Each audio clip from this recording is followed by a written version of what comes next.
2003 से अभी तक हम ये सुन रहे हैं कि पोस्टों को फिल किया जाएगा। अभी मैम ने कहा 367 पोस्ट वैकेंट है डिस्ट्रिक्ट डोडा के अंदर। जवाब में आता है कि इस बार 594 पोस्टों के बारे में सोचा जा रहा है ऑल ओवर J&K। सर आप मुझे बता दीजिए 367 मेरे डिस्ट्रिक्ट में खाली है, तो 594 से क्या ही होगा सर। हमारे जो हायर सेकेंडरीज हैं फार फ्लंग एरियाज में है, कई किलोमीटर चलने के बाद हायर सेकेंडरी तक पहुंचा जाता है, और वहां पर अगर बच्चे को तालीम बेहतर नहीं होगी, CRC से सर काम नहीं चलेगा। हायर कर सकते हैं, हमारे पास वेल क्वालिफाइड एक तबका है। मैं चाहता हूं MG नरेगा में ही अगर उन लोगों को वही काम दिया जाए, अगर सरकार के पास पॉलिसी नहीं है उनको वही काम दिया जाए जो उस काम के लिए बना है। MA MPhil PhD double degrees लेकर है सर, उन नौजवानों के बारे में नहीं सोचा जा रहा। और ये मामला आज का नहीं है, इस हाउस के अंदर मैं पहली बार आया हूं, लेकिन ये तमाशा मैं स्कूल के टाइम से देख रहा हूं। जो 2003 में हायर सेकेंडरी थी, न तब लेक्चरर था और न अब लेक्चरर है। सर इसको थोड़ा सा सोचना चाहिए, चाहे ये लोग हैं या हम लोग हैं। सर अगर हायर सेकेंडरी में एजुकेशन में स्टाफ नहीं होगा तो हमारी नस्लें बेहतर कैसे मुमकिन है। तो इस पे प्रायोरिटी पे 594 से काम नहीं चलेगा सर। मेरा ही 367 का आंकड़ा है, तो बताओ मेरे डिस्ट्रिक्ट में 367 कैसे फिल किया जा सकता है। सर ये कोई जवाब नहीं। और ये मैं बता रहा हूं 2003 से, मैं जब स्टूडेंट खुद रहा हूं 2003 से सर मामला देख रहा हूं। इस पे थोड़ा सा हाउस को सोचना पड़ेगा, क्योंकि नौजवानों की नस्लों के बारे में, बेहतरी के बारे में हमें बदलाव लाना है। और सर दूसरा है इसमें, पूछो अपने सवाल, जवाब सुनो ना, जवाब सुनो। सर एक जो ऑनरेबल मेंबर साहब ने सवाल पूछा था कि वैकेंसीज के बारे में, उसके बारे में हमने जवाब दे दिया है, लेकिन इसके अलावा जो 140 जो हैं वो CRCs के ज़रिए जो हैं उनको लिया गया है, ताकि जो टीचिंग सब्जेक्ट्स वहाँ पे होते हैं उनको पढ़ाया जाए। उसके बावजूद जो है डिपार्टमेंटल प्रमोशन के ज़रिए भी जो है उसमें भी लेक्चरर्स जो हैं 10+2 की डेफिशिएंसी जो है उसको पूरा किया जा सकता है।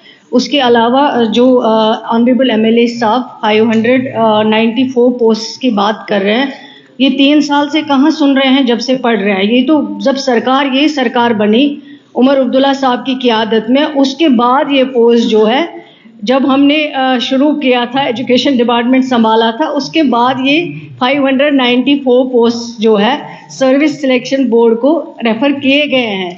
तो ये कह रहे हैं 3 साल से मैं यही सुन रहा हूँ। अगर ये डेट भी देखें जब ये आर्डर इशू किया गया, जब उन पोस्ट को रेफ़र किया गया है, वो बखूबी इनके पास होगा।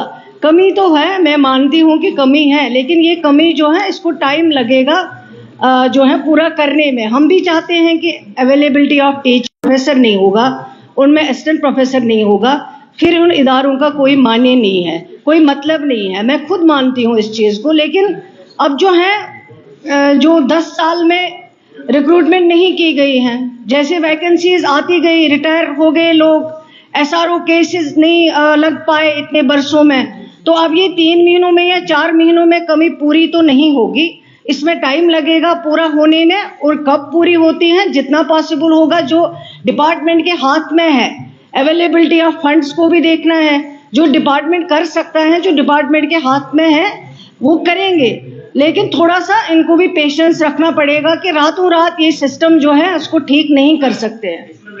दूसरा क्वेश्चन था, मैम ने कहा कि प्रमोट करेंगे, लेक्चरर बनाएंगे। सर वो जो नीचे वाला तबका होगा फिर हाई स्कूल का, तो वहां खाली रह जाएगी, तो वो पोस्टें फिल नहीं कर पाएंगे। उसके लिए मैंने दूसरा सवाल इनको पूछा था कि जो कॉन्ट्रेक्चुअल बेसिस पे हमारे लेक्चरर्स पिछले 10 साल से 15 साल से छोटे से अमाउंट में काम कर रहे हैं, मैं चाहता हूं सरकार का ध्यान रहे उसी तर्ज पे जो है अगर और पोस्टें निकाली जाए, और टाइम टू टाइम उन्हें जो है 10, 15, 20, 25 हजार में जो एक लेक्चरर हमारा काम कर रहा है, क्योंकि उसके पास कोई काम ही नहीं है, वो अगर हमारे बच्चों को पढ़ा रहा है, तो मुझे नहीं लगता है कि सरकार के पास इतना बड़ा बोझ पड़ जाएगा कि वो उन लोगों को जो है वहां पे अपॉइंट नहीं किया जाएगा। सर उसमें क्या है कि वो जो वहां पर जब मतलब सेशन आता है, तो सेशन से पहले ही उनको जो है निकाल देते हैं। वो भी सर पढ़ा लिखा तबका है, उनके बारे में सोचना चाहिए। कंटिन्यू रख लीजिए ना, 20-25 हजार में आपको लेक्चरर मिल रहा है। सर इतना सस्ता देश के अंदर, क्या दुनिया के अंदर कहीं पे भी नहीं है कॉन्ट्रेक्चुअल लेक्चरर जो हमारा यहाँ जम्मू कश्मीर के अंदर। मैं चाहता हूं मैडम साहिबा को ये बताना चाहूंगा कि उन लोगों को जो है कंटिन्यू रखा जाए,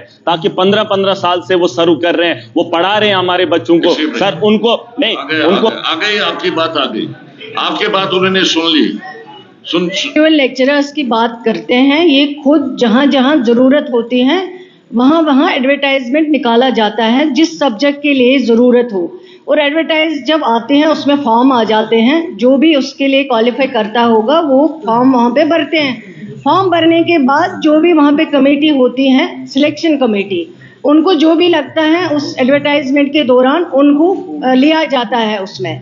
लेकिन अब 15 साल या 8 साल या 1 साल के लिए जो वहाँ डिसाइड करते हैं कि कितने देर में इनको रखना है, और जब री एडवर्टाइज हो जाता है, जो टाइम दिया जाता है इसमें, जब री एडवर्टाइजमेंट हो जाता है 1 साल के बाद या 2 साल के बाद, उनको भी उसमें मौका दिया जाता है ताकि वो फिर से अप्लाई करें।